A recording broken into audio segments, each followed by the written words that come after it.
Tanpa ini aku bukan siapa-siapa. Tanpa ini aku bukan apa-apa. Semua dimulai dari nabung dan berkah Allah Subhanahu wa Ta'ala. Hei, kamu punya mimpi kan? Setiap orang harus punya mimpi atau cita-cita, dan gantungkanlah mimpi atau cita-citamu itu setinggi langit. Usahakan cita-cita atau mimpimu itu tidak sekedar sesuatu yang mudah dicapai, tapi harus luar biasa. Mungkin akan terlihat susah untuk dicapainya, tetapi kita harus mencoba dan berusaha sekalipun kita gagal. Ayo kita bangkit lagi. Assalamualaikum warahmatullahi wabarakatuh. Semoga teman-teman di rumah selalu dalam keadaan sehat, sehat lahir dan batinnya, sehat juga iman dan Islamnya. Bismillahirrahmanirrahim. Allahumma sholli ala Sayyidina Muhammad wa ala ali Sayyidina Muhammad. Nah teman-teman di rumah, kebetulan hari ini aku akan jalan-jalan lihat kosan aku, karena kebetulan ada yang mau lihat kosan dan masih ada kamar yang kosong. Jadi hari ini aku akan ngajak kalian untuk lihat-lihat atau jalan-jalan lihat kosan aku. Semoga Allah menjaga niat hati aku bahwa aku bukan bermaksud dia, tapi aku ingin memberikan motivasi kepada teman-teman di rumah. Karena aku juga memulai usaha ini dari nol teman-teman. Dulu sebelumnya nggak pernah kebayangkan sekalipun bahwa aku akan punya kosan sampai 20 kamar dan 3 kontrakan. Ini semua pastinya karena Allah, dan Allah juga pasti melihat usaha kita. Aku sudah siap-siap, jadi yuk langsung kita cus aja. Bismillahirrahmanirrahim. Bismillahirrahmanirrahim. Ala Allah la haula wala quwata illa billahi alil azim.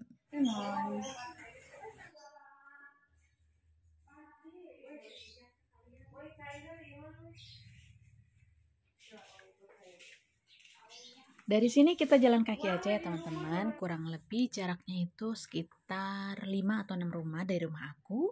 Nah itu dia yang catnya merah, itu adalah rumah kosan aku. Seperti ini penampilan dari luarnya ya teman-teman. Jadi terdiri dari 2 lantai. Bismillahirrahmanirrahim, kita masuk aja. Tempat parkir. Ini kulkas bersama.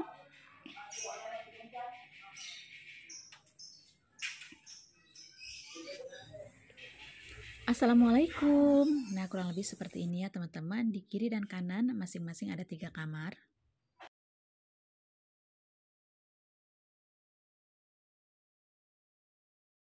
Masing-masing kamar ada jendela. Kemudian di sana ada meja makan bersama untuk anak-anak sarapan. Dan di pojoknya ada dapur bersama. Di sini hanya aku sediakan kompor mini aja, kompor 1 tungku. Karena anak-anak itu jarang masak. Apalagi kosan aku ini kan kosan khusus cowok, jadi tambah jarang masak.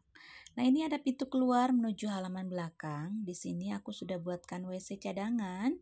Masing-masing sebetulnya sudah punya WC, tapi kadang-kadang takut khawatir mampet, jadi aku buatkan toilet umum.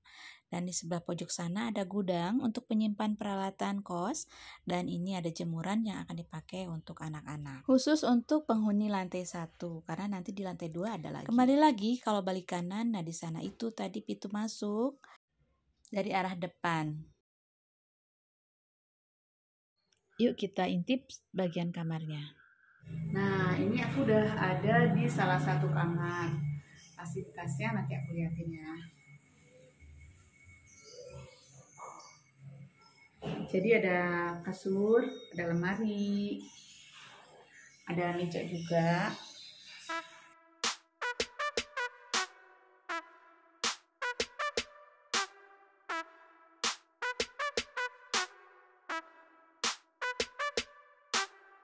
Nah seperti itu kurang lebih isi kamarnya. Sekarang kita menuju ke lantai 2. Bismillahirrahmanirrahim. Ini dulu aku beli tanahnya, tanah kosong yang di atasnya itu ada bangunan tua, bangunan kayu, udah jadul banget, kecil banget, tidak layak pakai. Tapi aku yakin ini tanah berpotensi untuk dikembangkan. Kita sudah sampai ke lantai 2 teman-teman. Ini kurang lebih penampakannya dari depan seperti itu. Dan ini kamar-kamarnya seperti yang di bawah tadi. Di sebelah kiri dan kanan terdiri dari 4 kamar.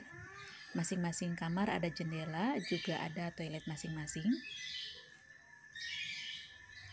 Kemudian kalau kita jalan lurus sampai ke belakang itu ada dapur umum, juga ada tempat cuci untuk umum.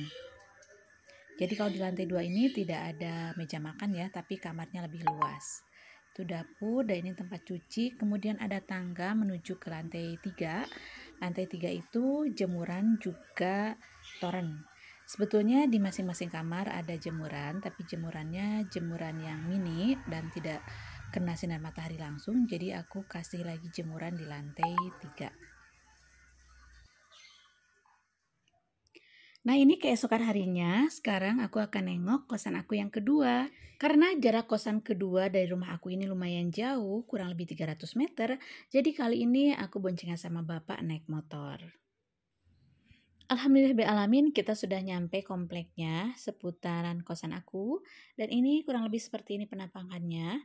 Warnanya sama dengan yang kosan pertama, sama juga 2 lantai, beda dari bentuknya aja ya teman-teman. Sama, kosan yang kedua juga seperti kosan yang pertama. Ini aku kebetulan beli tanahnya itu tanah yang dijual karena butuh. Jadi harganya masih di bawah pasaran. Waktu itu harganya sekitar pasarannya tuh 400 jutaan, tapi aku ini dapat 200 juta untuk 8 tumbak atau 106 meter persegi. Bentuk bangunannya hampir sama dan aku menggunakan warna cat yang sama. Untuk pagarnya warna hitam. Seperti bangunan yang pertama, tanah ini juga sama aku anggurin dulu selama kurang lebih 2 tahun. Sambil aku ngumpulin uang dulu, aku nabung dulu untuk ngebangunnya. Setelah 2 tahun, alhamdulillah aku berhasil ngebangun kosan ini teman-teman. Sumber dana untuk tabungan aku menggunakan penghasilan dari kosan yang pertama. Jadi penghasilan kosan yang pertama itu setelah dikurangi biaya operasional, sepenuhnya aku tabungin teman-teman. Jadi enggak aku pakai biaya sehari-hari. Aku untuk biaya sehari-hari untuk anak sekolah dan lain-lain itu tetap aku menggunakan dari gaji suami.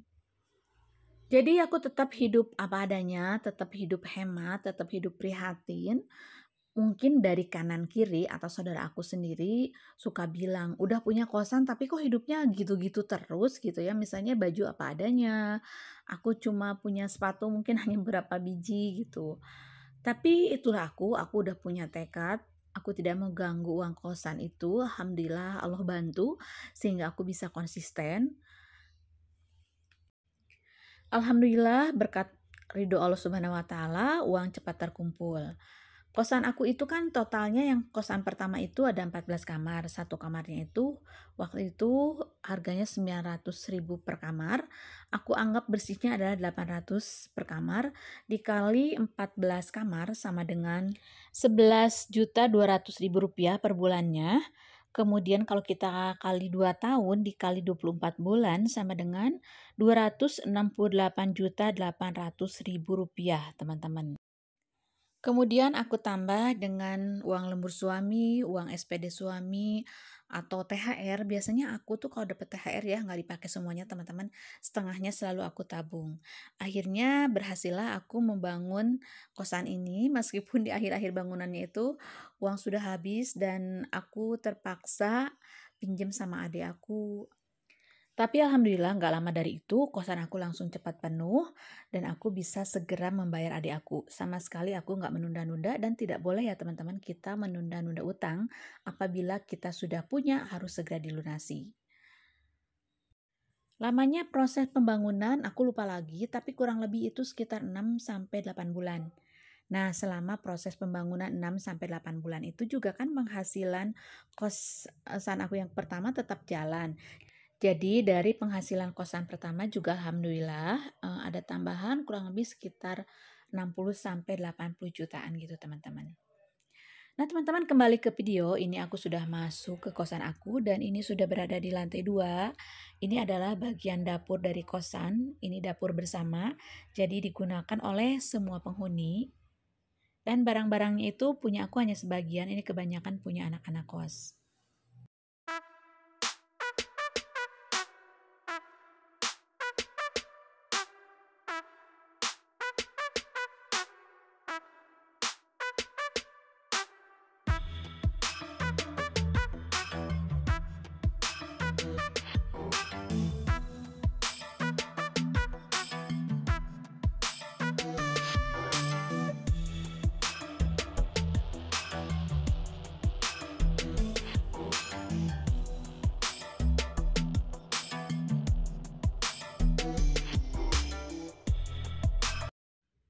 Ini denahnya kurang lebih seperti ini. 1, 2, dan 3. Yang sebelah kiri ini adalah garasi tempat penyimpanan motor tadi ya. Kemudian itu adalah tangganya. Setiap satu petak kontrakan terdiri dari kamar ukuran 3,5 x 2 meter, kemudian satu kamar mandi, satu buah dapur, kemudian ruang tamu, dan satu buah teras. Lanjut ke lantai kedua. Nah, seperti ini gambarannya.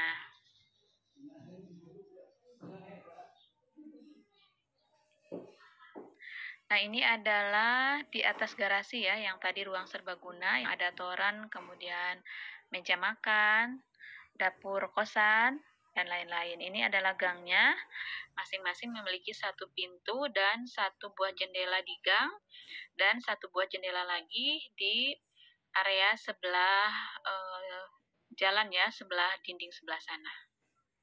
Masing-masing kamar mempunyai satu kamar mandi di dalam, kemudian diisi furniture terdiri dari tempat tidur, satu buah lemari, satu buah meja belajar, satu buah kursi belajar. Karena di kosan yang kedua ini semua penuh, jadi mohon maaf aku nggak bisa ngintip kamarnya. Dan ini adalah lantai 3.